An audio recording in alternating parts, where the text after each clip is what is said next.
Now, 18 News Nightside. Tonight's news with Mindy Shannon, Mike Barry, Brian Collins Weather, and Alan Cutler Sports. He's still there! Yeah. Alan Cutler's still there, ladies and gentlemen. Still there. That was the news open for WLEX TV in Lexington. One of the main anchors you saw there is here now, Mike Barry. Morning. Yeah, we're going to introduce you. Most people knew the TV side of Mike Barry, that polished image they saw every night. What they didn't know is he struggled with alcohol addiction. Also today, forget what you think you know about addicts. Mike Barry and our next guest about to prove you wrong. Say hello to Mike as well as Patrick Fogarty, who attended Trinity High School but years later took a detour to a psych ward in a prison. It is a cautionary tale that we want to talk about, because the whole time that we saw you as that polished news anchor, you were battling some demons. I was. For about the last 4 years that I was working, we talk about alcoholism being a progressive disease, and it was. And I didn't know it. I just didn't have a clue at the time. I thought I did, but I didn't. And it took its toll on me. Yeah, progressive leading toward death unless you do something about it. So what happened? What flipped the switch for you? Well, I finally got to the point where I couldn't live like I was living. And alcoholism affects everybody, your whole family. So I basically got to the point where I had to file bankruptcy. I lost my job, I was divorced, and I was basically homeless. And that's how I ended up in Louisville. And you ended up turning your life around, worked at the Healing Place. Now you're a big advocate. And we have some pictures, Patrick, of you, because you're a Trinity grad. And you said it was kind of Marty, if we can go ahead and show some of the pictures of Patrick from that time. You said you did the typical things as a teenager, but then it started progressing. Yeah, I was just your average kid, and you know what I did was kind of thought of just a boy being a boy. Unfortunately, it did progress to where it did, and I ended up in pretty much all the bad places a man can go. Tell me what kind of, was it alcohol, was it drugs, what was it? It was the typical progression you see, alcohol to marijuana, later to prescription drugs, and then ultimately heroin. Boy, and you ended up, what was crazy about this, yours took you down such a road with a psych ward, you became homeless and ended up in prison.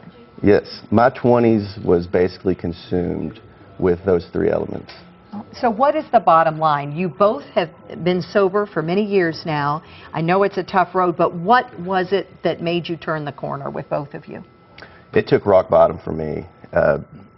When everyone turned their back on me, when I had no one to enable me, and I ended up in jail.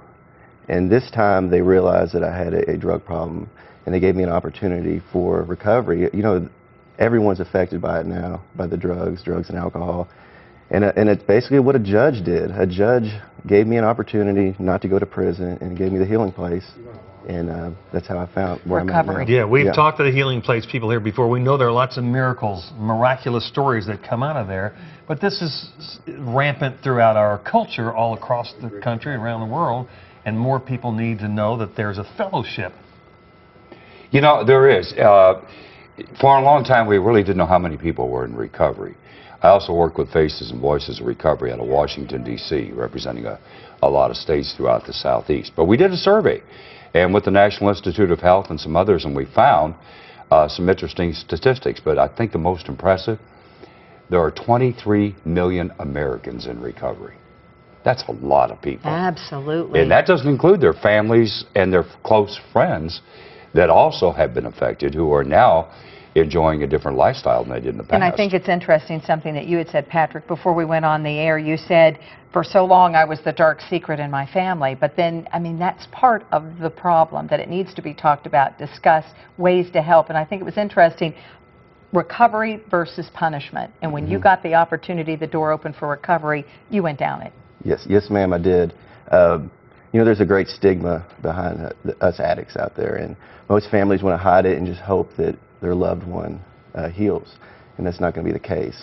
And so we encourage you, instead of being a victim and you know, not having the tools to get them help, to just reach out to somebody, because there's a lot of us out there that want to help. One day at a time, and you're doing that now, helping other addicts. Thank you guys so much. We want to let you know that you can learn a lot more about this at the Rally for Recovery. It's tomorrow from 11 a.m. to 3 p.m. at the Brown-Forman Amphitheater at Waterfront Park. And if you want more information, visit this website, peopleadvocatingrecovery.org. We sure appreciate you, gentlemen, and keep it up.